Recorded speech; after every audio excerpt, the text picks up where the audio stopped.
राधे राधे प्रिय भक्तजनों, 2024 शनिदेव महाराज का साल है। इस अवसर पर शनिदेव महाराज की कथा सुनाती हूँ। पसंद आती है तो इस वीडियो को लाइक करें, इस चैनल को सब्सक्राइब करें। शनिदेव महाराज की जय। न्यायप्रिय शनिदेव महाराज की जन्म की कथा। शनिदेव महाराज का जन्म न्याय देवता के रूप में हुआ। शनिदेव महाराज भगवान सूर्य और छाया के पुत्र है। सूर्य भगवान को पता चला कि वो पिता बनने वाले हैं तो महल में कक्ष के अंदर जाकर देखा।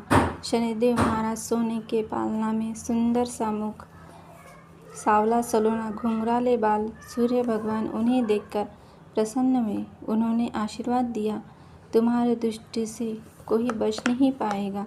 शनिदेव महाराज का वाहन काकभुशुंडी है। सूर्यदेव की पहली पत्नी संध्या है। सूर्य भगवान का ताप सहन नहीं कर पाई तो वे अपने पिता के यहाँ तप करने चली गई। सूर्यदेव और संध्या के यम और यमुना 2 संतानें हैं। शनिदेव जब बड़े हुए तो उनकी और उनके भाइयों में आपस में नहीं बनती थी। शनिदेव का स्वभाव क्रोधित था। खेल खेल में ही गांठ पड़ जाती थी। शनिदेव खुश नहीं रहते थे। उनके मन में राज्य करने की इच्छा थी। शनिदेव महाराज ने ब्रह्मा जी का तप किया। ब्रह्मा जी प्रसन्न होकर शनिदेव को वर मांगने के लिए कहा। तब शनिदेव महाराज ने वर मांगा कि मेरी शुभ दृष्टि से सबका कल्याण हो, पापियों को मेरी दृष्टि से उनके बुरे कर्मों का दंड मिले। ब्रह्मा जी का वर पाकर शनिदेव महाराज अहंकारी बन गए।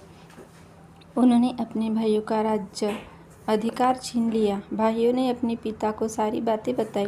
सूर्यदेव ने आकर शनिदेव महाराज को समझाया। तब शनिदेव महाराज अहंकारी दिखाई देते हैं, अपने पिता की एक बात नहीं सुनते। तब सूर्यदेव ने त्रिभुवन स्वामी महादेव के सामने अपनी बात रखी, उनसे मदद मांगी।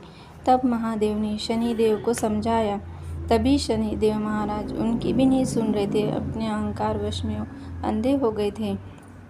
यह देखकर महादेव क्रोधित हुए और उन्होंने वीरभद्र और नंदी को बुलाया और वीरभद्र नंदी दोनों शनिदेव से लड़ते हैं। शनिदेव महाराज पूरे शिवगण को हराते हैं। तभी नंदी भोलेनाथ का ध्यान करके शनिदेव महाराज पर त्रिशूल का प्रहार करते हैं। शनिदेव महाराज को अपनी गलती का एहसास होता है। वो महादेव से माफ़ी मांगते हैं। उनका अहंकार चूर-चूर हो जाता है।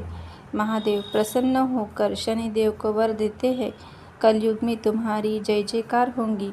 तुम आज से ही न्याय के देवता कहलाओगे। लोगों ने उनके बुरे कर्मों का दंड दोगे, उन्हें साढ़े साती का दंड दोगे और ढैया का भी दंड दोगे। तुम हमेशा मुझे अपने साथ पाओगे। शनिदेव महाराज और हनुमान भगवान की गहरी मित्रता थी। हनुमान जी हमेशा शनिदेव महाराज की बात मानते थे। आज भी जहाँ शनि शिंगणापुर में शनिदेव महाराज की मूर्ति लगाई है, वहाँ के लोगों के घरों के दरवाजे खुले रहते हैं। वहाँ कभी चोरी नहीं होती। शनिदेव महाराज को सरसों तेल चढ़ाते हैं। पीपल के पेड़ के नीचे शनिवार को सरसों तेल का दिया जलाना चाहिए। शनिवार के दिन गरीबों को नीले वस्त्र का दान करें, इससे शनिदेव महाराज का आशीर्वाद प्राप्त होता है। राधे राधे। जय शनिदेव महाराज की।